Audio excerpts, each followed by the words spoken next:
Hi friends, আজ আমরা শুরু করব দ্বিতীয় অধ্যায়। আমাদের রসায়ন প্রথম পত্রের খুবই গুরুত্বপূর্ণ এই অধ্যায়টা, গুণগত রসায়ন। এই অধ্যায়ের অনেক টপিকস তোমরা অলরেডি পড়ে ফেলেছো, অনেক নতুন টপিকস আছে যেগুলো তোমরা এখনো পড়োনি।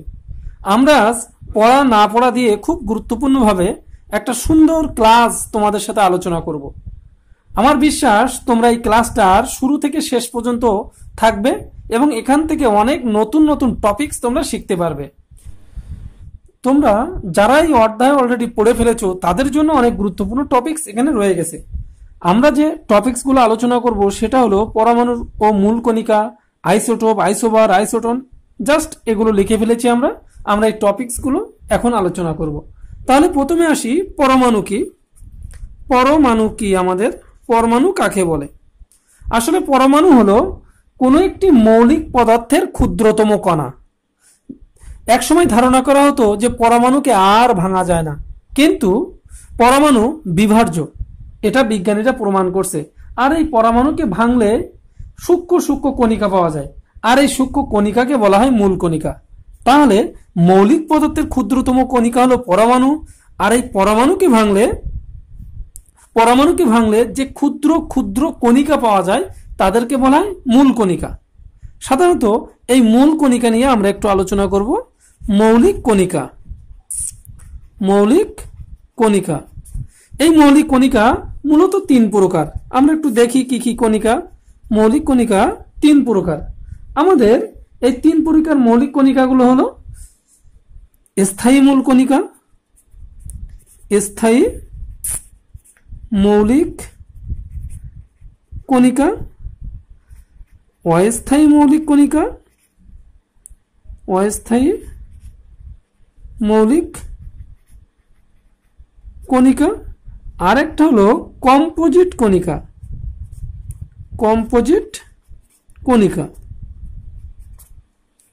আমরা একটু দেখি স্থায়ী মৌলিক কণিকা কোনগুলো। স্থায়ী মৌলিক কণিকা হলো যারা পরমাণুতে সব সময় অবস্থান করে, অর্থাৎ পরমাণুতে সব সময় থাকে, তাদেরকে স্থায়ী মৌলিক কণিকা বলে। এই স্থায়ী মৌলিক কণিকাগুলো আমরা একটু উদাহরণ লিখি, যেমন ইলেকট্রন,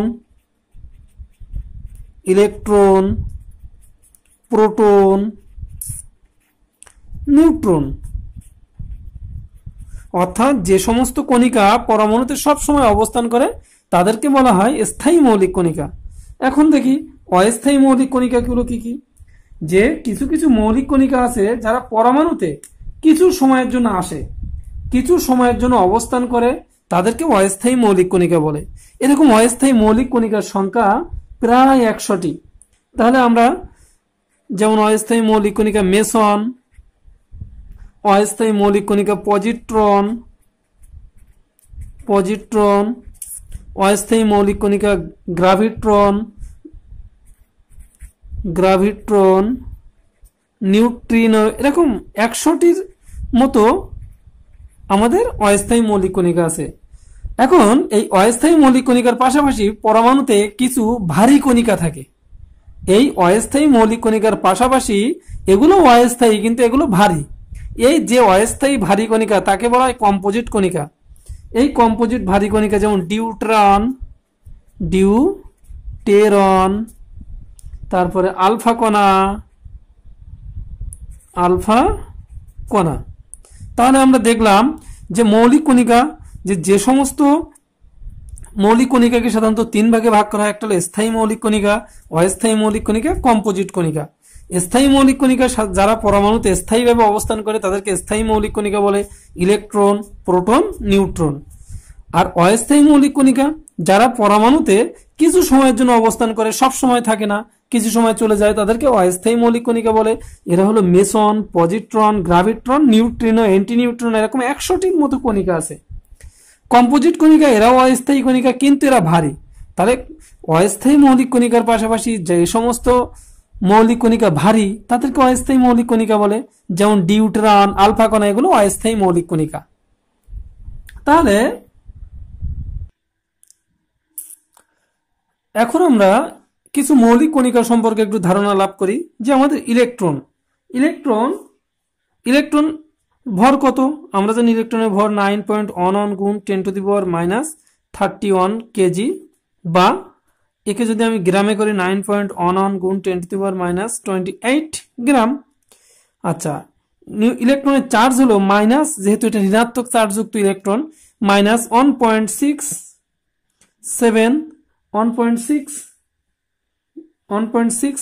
গুণ 10⁻19। এটি অবস্থান। সাধারণত ইলেকট্রন পরমাণুর কক্ষপথে অর্থাৎ নিউক্লিয়াসের বাইরে কক্ষপথে অবস্থান করে। নিউক্লিয়াসের বাইরে কোথায় অবস্থান করে? কক্ষপথে। কক্ষপথে আবিষ্কার করেন sir J J Thomson. Sir J J Thomson আবিষ্কার করেন sir J J Thomson. Proton. প্রোটনের ভর হলো 1.673 গুণ 10⁻24 গ্রাম। 24 গ্রাম। এর চার্জ হলো, এখানে যেহেতু ঋণাত্মক চার্জ, এর চার্জ হলো প্লাস 1.6 গুণ 10⁻19 কুলম।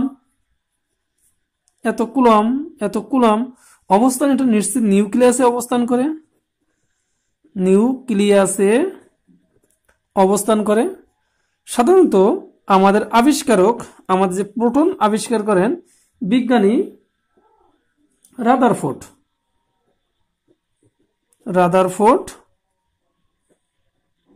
প্রোটন আবিষ্কার করেন।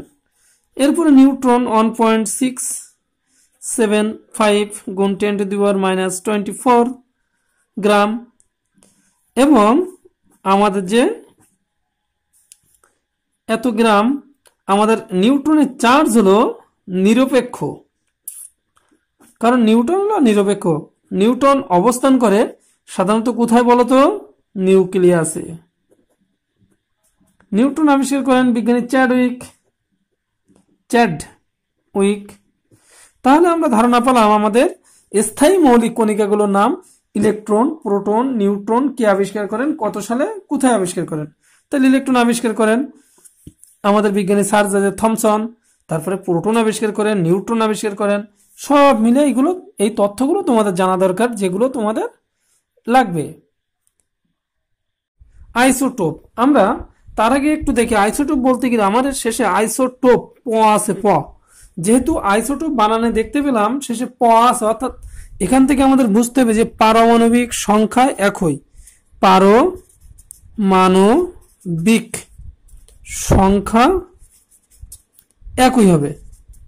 পারমাণবিক সংখ্যা বা প্রোটন সংখ্যা, পারমাণবিক সংখ্যা বা প্রোটন সংখ্যা, অর্থাৎ একই মৌলের যে সমস্ত পরমাণুর পারমাণবিক সংখ্যা বা প্রোটন সংখ্যা একই, তাদেরকে পরস্পরের আইসোটোপ বলে। এখানে উল্লেখ্য যে আইসোটোপের ক্ষেত্রে হবে ভর সংখ্যা ভিন্ন হবে। ভর সংখ্যা ভিন্ন। আর যার ভর সংখ্যা ভিন্ন তার অবশ্যই নিউট্রন সংখ্যাও ভিন্ন। নিউট্রন সংখ্যা ভিন্ন। তাহলে একই হবে যে পারমাণবিক সংখ্যা বা প্রোটন সংখ্যা হবে একই, এবং ভর সংখ্যা ও নিউট্রন সংখ্যা হবে ভিন্ন।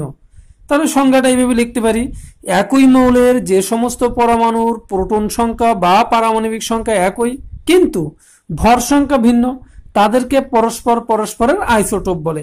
বেসিক্যালি আমরা এইভাবে বুঝবো যে কারা আইসোটোপ। আইসোটোপে কি সমান হবে? পতে প্রোটন সংখ্যা সমান হবে।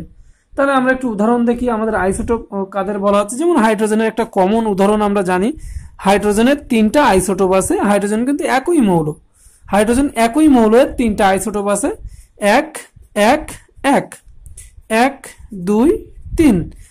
হাইড্রোজেনের যখন পারমাণবিক সংখ্যা 1 এবং ভর সংখ্যা 1, এর নাম হলো প্রোটিয়াম। হাইড্রোজেনের যখন পারমাণবিক ভর সংখ্যা 2, তখন এর নাম ডিউটেরিয়াম। হাইড্রোজেনের যখন ভর সংখ্যা 3, তখন এর নাম ট্রিটিয়াম। তাহলে প্রোটিয়াম, ডিউটেরিয়াম, ট্রিটিয়াম, এই হলো 3টা হাইড্রোজেনের আইসোটোপ। আমরা একটু প্রোটন সংখ্যা দেখি। এখানে ভর সংখ্যা 1 2 3, এখানে প্রোটন সংখ্যা হলো 0, এখানে প্রোটন সংখ্যা হলো 1, এখানে প্রোটন সংখ্যা হলো 2। অর্থাৎ দেখা যাচ্ছে এদের পারমাণবিক সংখ্যা একই, ভর সংখ্যা ভিন্ন এবং প্রোটন সংখ্যাও ভিন্ন। তাহলে যে সমস্ত মৌলের এখানে একই জিনিস হতে হবে, একই মৌলের মৌলটা হইতে হবে একই, তাহলে আমরা আইসোটোপ সম্পর্কে ক্লিয়ার জানলাম। যেমন কার্বনেরও দুইটা আইসোটোপ আছে, আমরা একটু দেখি। কার্বনের একটা আইসোটোপ 6 কার্বন 6 কার্বন, তাহলে ভর সংখ্যা এখানে 12, ভর সংখ্যা 13, অর্থাৎ এর প্রোটন সংখ্যা একই কিন্তু এর ভর সংখ্যা ভিন্ন। এরকম যদি হয় একই মৌলের, সেক্ষেত্রে এরা পরস্পরের আইসোটোপ। আমরা এখন দেখব আইসোবার। আইসোবার কি? আমি আবারও বলছি, এখানে শেষে র আছে, র হলে কি হবে? নিশ্চিতভাবে আমরা বলতে পারি ভর সংখ্যা সমান হবে। তাহলে যে সমস্ত পরমাণুর ভর সংখ্যা সমান, তাহলে এখানে কি কি সমান হবে? ভর সংখ্যা সমান হবে। আর কি সমান হবে? ভর সংখ্যা সমান হবে, ভিন্ন হবে কি কি? নিউট্রন ও প্রোটন সংখ্যা ভিন্ন হবে। তাহলে আইসোবারের ক্ষেত্রে অবশ্যই অবশ্যই ভর সংখ্যা সমান হবে এবং ভিন্ন হবে নিউট্রন ও প্রোটন সংখ্যা আমাদের ভিন্ন হবে। তাহলে আমরা একটু দেখি আইসোবার কারা এবং কিভাবে আমরা একে কাউন্ট করতে পারি। আমরা যদি কপারের একটা আইসোবার নেই, কপার 29, তাহলে এখানে কপারের আমরা জানি 65। আবার আমরা যদি জিঙ্ক নেই, জিঙ্কেরও 65 আছে পারমাণবিক ভর সংখ্যা জিঙ্কের, আর পারমাণবিক সংখ্যা হলো 30। তাহলে দেখা যাচ্ছে আমরা জানি নিচের একটা প্রোটন সংখ্যা, ওপরেরটা হলো ভর সংখ্যা। তাহলে এখানে উভয়ের ভর সংখ্যা কত উভয়ের? সেটা হলো 65। যেহেতু উভয়ের ভর সংখ্যা এক, তাহলে আমাদের এই সূত্র অনুযায়ী আমরা বলতে পারি এদেরকে আইসোবার, এদেরকে বলতে পারি আইসোবার। কিন্তু এদের ভিন্ন কি? প্রোটন সংখ্যা ভিন্ন, নিউট্রন সংখ্যা বাদ দিলে সেটাও ভিন্ন হবে। তাহলে প্রোটন ও নিউট্রন সংখ্যা ভিন্ন, তাহলে এরা পরস্পরের আইসোবার। আইসোবার আমরা খুব সহজে বুঝে গেলাম যে আইসোবার কি। এখন দেখবো আমরা আইসোটোন কি। আইসোটোন আবারও দেখো বন্ধুরা, এই যে দৈন্তান্ন আছে শেষে, অর্থাৎ নিউট্রন সংখ্যা, তাহলে বুঝতে হবে যে নিউট্রন সংখ্যা সমান, শেষে দৈন্তান্ন আছে, তাই এভাবে বোঝা যায় যে নিউট্রন সংখ্যা সমান। তাহলে ভিন্ন কি কি? প্রোটন ও ভর সংখ্যা ভিন্ন, প্রোটন ও ভর সংখ্যা ভিন্ন। তাহলে যে সমস্ত পরমাণুর নিউট্রন সংখ্যা সমান কিন্তু প্রোটন ও ভর সংখ্যা ভিন্ন, তাদেরকে পরস্পরের আইসোটোন বলে। আমরা একটু দেখি যে নিউট্রন সংখ্যা যেহেতু একই, এরকম নিউট্রন সংখ্যা একই যুক্ত কিছু মৌলের কথা একটু দেখি। সিলিকন আমরা জানি 14, সিলিকনের পারমাণবিক ভর 30, এক্ষেত্রে ফসফরাস 15, এক্ষেত্রে 31, সালফার 16, এখানে না 32। তাহলে আমরা একটু নিউট্রন সংখ্যাগুলো লিখি। এখানে নিউট্রন সংখ্যা 16, এখানে নিউট্রন সংখ্যা 16, এখানে নিউট্রন সংখ্যা 16। তাহলে দেখা যাচ্ছে যে সবগুলোর নিউট্রন সংখ্যা একই, কিন্তু ভিন্ন কি কি সংখ্যা? তাহলে নিউট্রন সংখ্যা একই, নিউট্রন একই, ভিন্ন হলো ভর সংখ্যা, আমাদের প্রোটন সংখ্যা। তাহলে যে সমস্ত পরমাণুর নিউট্রন সংখ্যা একই কিন্তু প্রোটন সংখ্যা এবং ভর সংখ্যা ভিন্ন, তাদেরকে পরস্পরের আইসোটোন বলে। তাহলে আমরা এটা সহজে বুঝতে পারি। তাহলে বন্ধুরা, আমরা আইসোটোপ পড়লাম, আইসোবার পড়লাম, আইসোটোন পড়লাম। এবার আইসোমার বলতে যাদের প্রোটন নিউট্রন ভর সব একই, প্রোটন সংখ্যা ভর সংখ্যা নিউট্রন সংখ্যা সব একই, তারা পরস্পরের আইসোমার। এখন আমরা একটু দেখি যে আলফা কণার বিস্ফোরণ পরীক্ষা। আলফা কণার বিস্ফোরণ পরীক্ষা কি? এটা আমরা খুব গুরুত্বপূর্ণ একটা টপিকস, এখান থেকে অবজেক্টিভ আসে, 2 মার্কসের অনেক প্রশ্ন আসে। তাহলে আমরা প্রথমে দেখি আলফা কণা কি। আলফা কণাটা আসলে কি? আলফা কণা হলো হিলিয়াম পরমাণু থেকে, আলফা কণা হলো হিলিয়াম পরমাণু থেকে দুটি ইলেকট্রনকে অপসারণ করলে, দুটি ইলেকট্রনকে অপসারণ করলে যে দ্বিধনাত্মক দ্বিধনাত্মক চার্জযুক্ত কণিকা পাওয়া যায়, দ্বিধনাত্মক চার্জযুক্ত কণিকা পাওয়া যায় তাকে আলফা কণা বলে, তাকে আলফা কণা বলে। তাহলে হিলিয়াম পরমাণু থেকে দুটি ইলেকট্রনকে অপসারণ করলে আমরা জানি হিলিয়ামের কেন্দ্রে আছে 2, বাইরে আছে 4, অর্থাৎ এর 2টা প্রোটন 2টা ইলেকট্রন। এখান থেকে আমি 2টো ইলেকট্রনকে অপসারণ করলাম।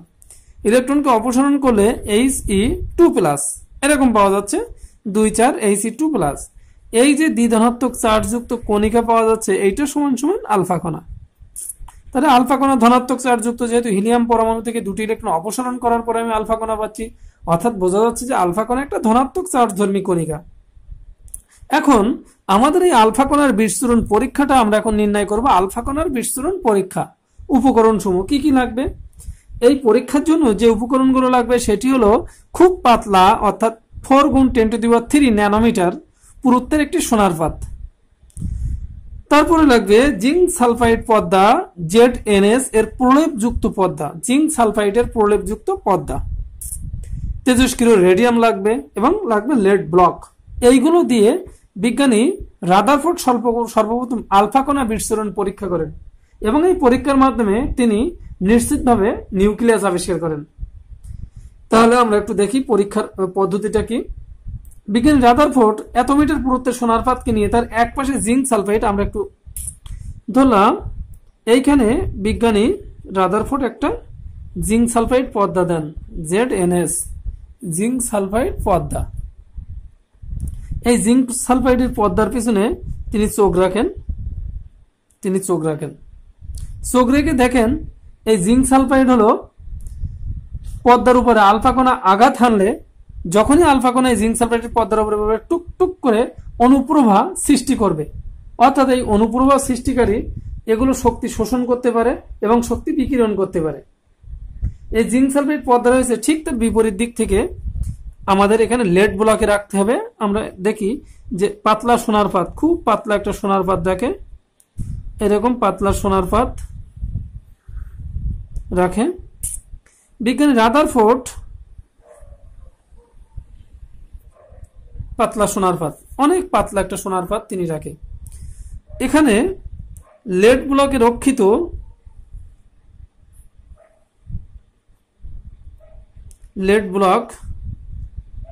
লেড ব্লকে রক্ষিত এটা তেজস্ক্রিয় রেডিয়াম,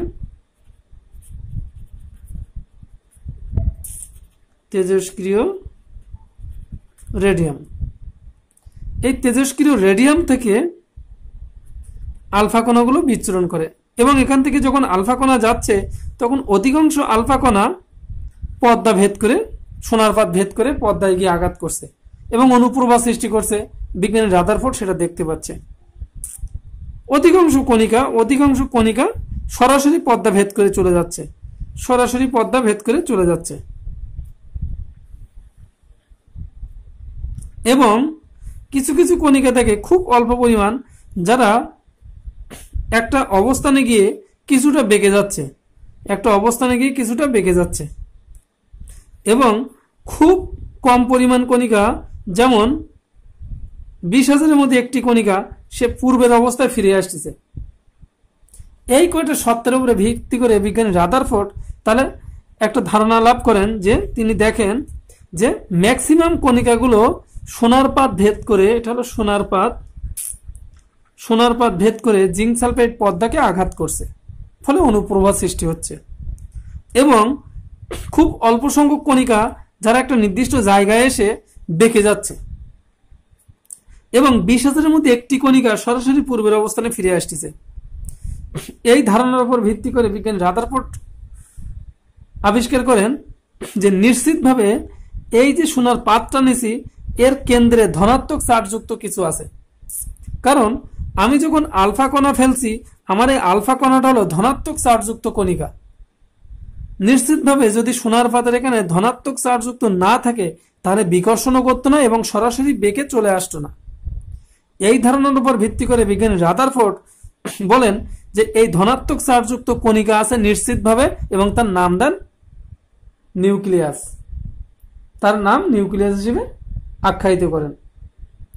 অর্থাৎ যে আমাদের এই পরমাণুর অধিকাংশ স্থান ফাঁকা এবং পরমাণুর কেন্দ্রে এর সমস্ত চার্জ পুঞ্জীবিত। বিজ্ঞানী রাদারফোর্ড এটা বের করেন। তাহলে এই ধারণার উপর ভিত্তি করে আমাদের আলফা কণা বিস্ফোরণ পরীক্ষা। তাহলে আলফা কণাটা কি? যে হিলিয়াম পরমাণু থেকে যে দুটি ইলেকট্রনকে অপসারণ করলে যে দ্বিধনাত্মক চার্জযুক্ত কণিকা পাওয়া যায় তাকে বলা হয় আলফা কণা।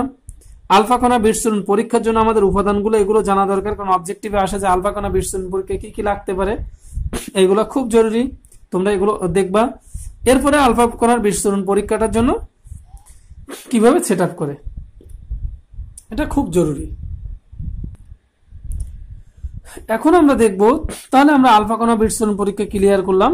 এখন আমরা যে টপিকসটা দেখব সেটা হলো পারমাণবিক সংখ্যা কি। পারমাণবিক সংখ্যাটা কি? 4 নম্বর দাগ, পারমাণবিক সংখ্যা আমরা লিখে ফেলি। পারমাণবিক সংখ্যা। পারমাণবিক সংখ্যা হলো সাধারণত কোন মৌলের একটি পরমাণু নিউক্লিয়াসে, কোন মৌলের একটি পরমাণুর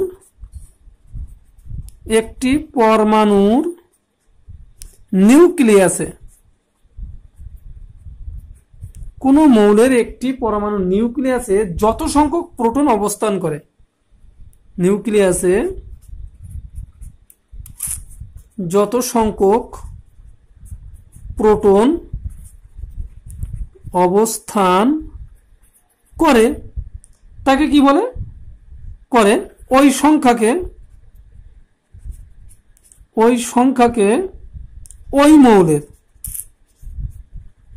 ওই মৌলের পারমাণবিক সংখ্যা বলে। পারমাণবিক সংখ্যা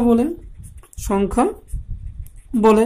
এই পারমাণবিক সংখ্যাকে সাধারণত জেড দ্বারা প্রকাশ করা হয়। 1913 সালে বিজ্ঞানী মোসলে সর্বপ্রথম পারমাণবিক সংখ্যা নির্ণয়ের পদ্ধতি উদ্ভাবন করেন। মোসলে সর্বপ্রথম পারমাণবিক সংখ্যা নির্ণয় করেন বা নির্ণয়ের পদ্ধতি উদ্ভাবন করেন। পারমাণবিক সংখ্যা নির্ণয়ের পদ্ধতি উদ্ভাবন করেন বিজ্ঞানী মোসলে। তাহলে প্রশ্ন পড়তে পারে পারমাণবিক সংখ্যার ধারণার একক কে দেন? বলতে হবে যে আমাদের মোসলে, বিজ্ঞানী মোসলে। এরপরে আসি পারমাণবিক ভর সংখ্যা।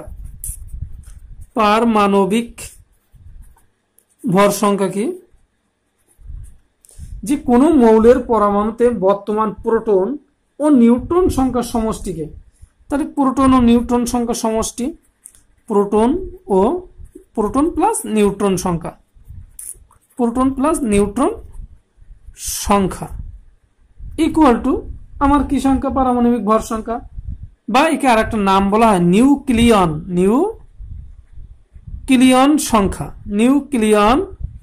সংখ্যা।